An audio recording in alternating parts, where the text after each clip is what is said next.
धन्यवाद। मैं आपको बताना चाहूंगा कि अगर जब हम पहले थोड़ा इतिहास में जाएं तो आदिवासी विकास संगठन इसकी जो ये घटना था, ये आदिवासी विकास संगठन इसका गठन 30 मार्च 1988 के दिन हुआ था। ये एक 90 का दशक था। वो समय ऐसा था कि जो हमारे आदिवासी भाई बहन थे उनकी जो दशा थी, दिशा थी, वो काफी कमजोर थी। तो इसलिए ये आदिवासी विकास संगठन का गठन किया गया था। इसका उद्देश्य यही था कि जो भी हमारे आदिवासी भाई बहनें हैं उनका विकास हो, उनका भला हो, कि कैसे उनको गरीबी से ऊपर लेकर आ सके, कैसे उनको भी एक इक्वल अपॉर्चुनिटीज दिया जाए। तो इस उद्देश्य से ये आदिवासी विकास संगठन का गठन हुआ था। तो उस टाइम पे वो जो समय था तभी ऐसा था कि जब भी हमारे जो ट्राइबल भाई बहनें काउचा, दुधनी, मादोनी, सिंधोनी, जब भी यहां से उनको आना रहता था, यहाँ पे रांदा, बोंता, तो जब भी वो लोग सिलवास में आते थे तो तभी बसेस की इतनी सुविधाएं नहीं थी।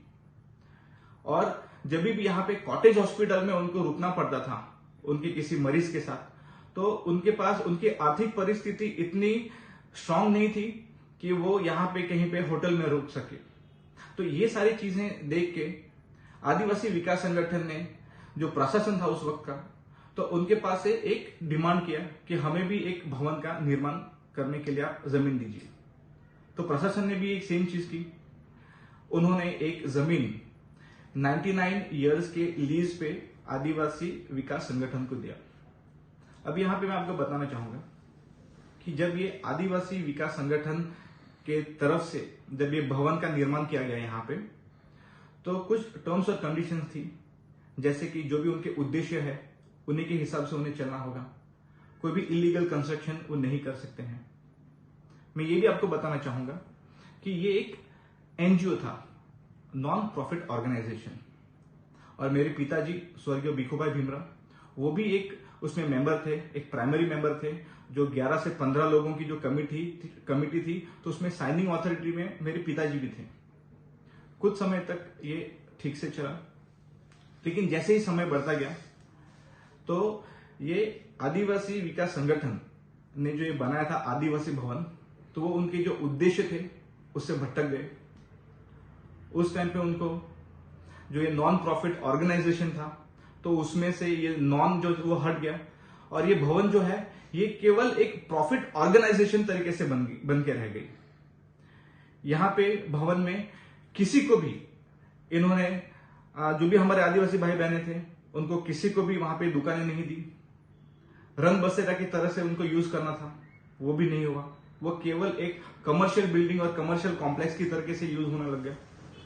तो ये बहुत दुख की बात है कि जिस उद्देश्य से गवर्नमेंट ने उनको लीज भी दिया था 99 इयर्स के लिए, वो सब कुछ उल्लंघन होता गया। और हाल ही में मेरे सामने ये आंकड़े आए हैं, और जब मैं ये आंकड़ों को देखा तो मुझे भी बहुत ही ताज्जुब लगा। और वो ये है कि हर महीने 22 लाख रुपया महीने का रेंट आता है। अभी हेमंत जी आप सोचिए कि 22 लाख रुपया हर महीने आता है, तो अगर जब हम उसको 12 महीने या फिर 1 साल का देखें तो वो कहीं ना कहीं 2 करोड़ 64 लाख का आवक जो है ये केवल आदिवासी भवन जनरेट करता था। निर्माण अपना 2000 के आसपास उनको कंस्ट्रक्शन परमिशन मिला था जी। तो ये तो 36 इयर्स का है सब कुछ जी। लेकिन अगर जो हम सिर्फ 20 साल देखें तो ये 2 करोड़ 64 लाख 2 करोड़ 64 लाख इंटू अगर जब हम 20 करें तो कहीं न कहीं 52 करोड़ रुपया का आवक अभी तक ये जनरेट कर चुका है। और जब इतना सारा पैसा यहाँ पे आया है और फिर भी हमारे जो आज आदिवासी भाई बहने हैं उनकी परिस्थिति वैसी की वैसी है, तो ये बहुत दुख की बात है। और जब हमारे प्रशासक श्री प्रफुल्ल पटेल जी ने ध्यान में लिया, संज्ञान लिया इन सब चीजों का, तो उसमें इंक्वायरी हुई। जब इंक्वायरी हुई तो उन्होंने देखा कि उसमें एक तो कंस्ट्रक्शन परमिशन का वायलेशन था जी, जो भी लीज के कंडीशन थे वो वायलेशन थे, उसमें जो अकाउंट थे उसमें इरेगुलरिटी थी।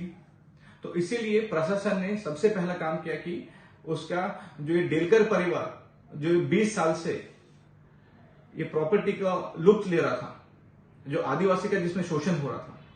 तो इसीलिए ये वापस से प्रशासन ने अपने हाथ में लिया, और जैसे ही हाथ में लिया तो सबसे पहला काम क्या उन्होंने की, आदिवासी भवन का नाम चेंज करके एकलव्य भवन किया। क्योंकि यहाँ पे ये नाम में भी पूरा पॉलिटिक्स है जी। लोगों को ऐसा लगता था कि भाई ये आदिवासी भवन है, इसका मतलब ऐसा है कि सब कुछ अच्छा ही हो रहा है, सब कुछ आदिवासी के लिए ही हो रहा है, लेकिन ऐसा बिल्कुल नहीं हो रहा था। एकलव्य भवन नाम चेंज किया, प्रशासन ने उसका जो संचालन है, जो कंट्रोल है, वो अपने हाथ में ले लिया, और जब कंट्रोल लिया तो इमीडिएटली उसके ऊपर वर्क करना स्टार्ट कर दिया।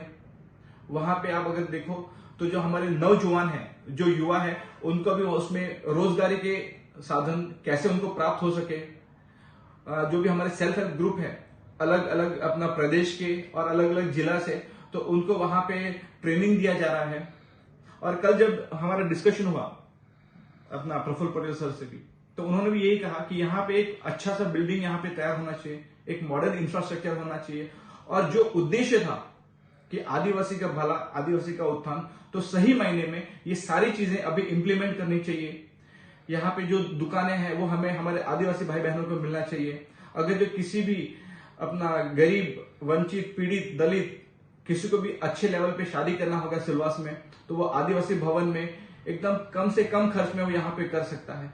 तो ये एक विजन लेके हमारे प्रशासक श्री प्रफुल्ल पटेल जी कर रहे हैं, और ये सब कुछ जो है ये हमारे देश के प्रधानमंत्री माननीय श्री नरेंद्र मोदी जी के नेतृत्व में और विकसित भारत संकल्प यात्रा के तहत ये सब कुछ हो रहा है। तो जो कुछ भी हो रहा है बहुत अच्छा हो रहा है, और मैं आपके माध्यम से यही कहना चाहूंगा कि गांव में आदिवासी भवन को लेके जो भी लोग इसको मिसगाइड कर रहे हैं लोगों को, तो मैं यही कहना चाहूंगा कि आप मिसगाइड मत होइए। जो कुछ भी हो रहा है बहुत अच्छा हो रहा है, और आने वाले समय में सही मायने में हमारे आदिवासी भाई बहनों को न्याय मिलेगा दादरा नगर हवेली में। धन्यवाद।